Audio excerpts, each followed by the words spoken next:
But again, we do begin with a potential milestone moment on the road to reconciliation, one that many Indigenous people have waited for almost all their lives. Pope Francis, on First Nations territory, has delivered an historic apology meant to right a wrong of the past and atone for the immense harm and trauma done by residential schools run by the Catholic Church over the course of more than a century. I am sorry.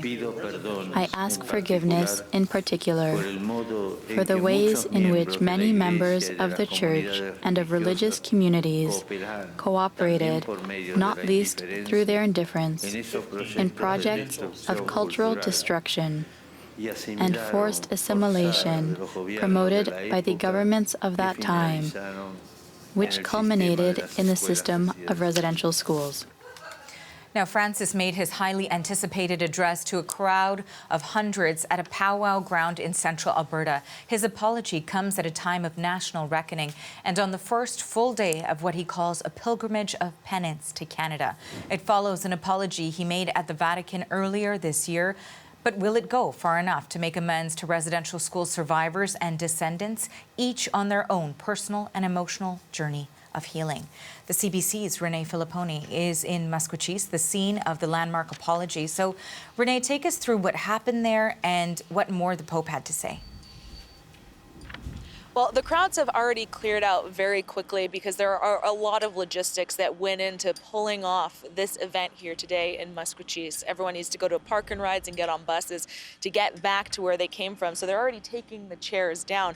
But it has been a long and an emotionally hard day for many, a challenge to hear some of the words from the Pope. But, you know, there were a lot of interesting surprises here as well today. When the Pope arrived here at the Arbor, he arrived being pushed in a wheelchair. No one expected that. We were told he would arrive in the Pope Mobile. And then he got up on stage. He gave his apology. He spoke about, this time maybe taking it a little bit further than he did in Rome, about the many Christians who did wrong and the impact that had on the Indigenous communities and the impact it has for generations. And, you know, at the end there was that moment when he was Grand Chief Willie Littlechild went up to him. He stood up, the Pope, and a headdress was put on him. A lot of people are talking about, you know, how that was really a big moment, a big surprise. But again, people are still listening to the words he had to say. It was a long address. There was a lot in there. And people really need to sort of digest what that means and whether or not there'll be any concrete action going forward from that. Have a listen to a little bit more of what the Pope had to say. Is that this was a disastrous error, incompatible with the gospel of Jesus Christ. It is painful to think of how the firm soil of values, language, and culture that made up the authentic identity of your peoples was eroded, and that you have continued to pay the price of this.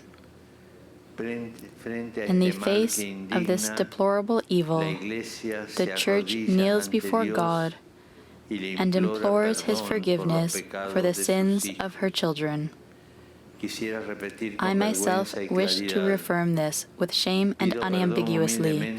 I humbly beg forgiveness for the evil committed by so many Christians against the Indigenous peoples. And you know, Renee, of course, you know, the event there ended just about an hour ago. People are still digesting what was heard. But based on your conversations with those who were there today, how do you think the Pope's words will be received by Indigenous people? Well, just like there was a broad spectrum of expectations when people arrived here, there is a broad spectrum of reaction following that speech from the Pope. You know, for survivors who are still Catholic, you know, it meant a lot for him to say sorry on their land here in Canada. That was very meaningful. For others, you know, they really, when I spoke with them, it was really like they were still trying to digest exactly what they heard. You know, for many people, this is sort of re-traumatizing. It's a very difficult day to hear this, opening a lot of wounds. Have a listen to one Métis survivor I spoke with who's from Saskatchewan.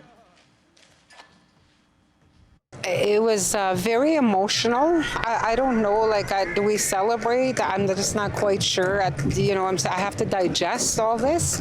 But it was very, very powerful to have him, you know, the leader of the Catholic organization ask us for an apology and to forgive him. It was absolutely beautiful, and I don't know, Now, we did hear from a number of people who were here about the things that they didn't hear that they wanted to hear. The Pope referring specifically to the doctrine of discovery, which was that message sort of from the Pope hundreds of years ago that justified colonization. That didn't come up specifically, so people will be waiting as the days go through this journey if he does speak to that. And also when it comes to things like the word justice we heard in that speech, what does that actually mean? And people wanting records. So these are the first words we're hearing from the Pope on this pilgrimage of penance.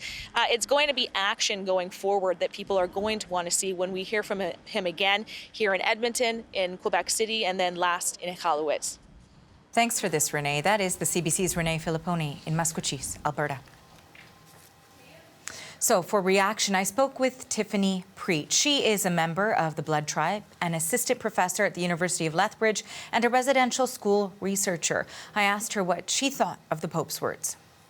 As I listened to the Pope's apology today, there seemed to be some more sincerity there, but what I was hearing was a lot of placing the blame on Christianity. So I didn't really hear specifically for the Roman Catholic Church and the role that the Roman Catholic played, but that the Pope was giving kind of a general apology for Christianity and the role that Christianity had played in colonization and the residential school system.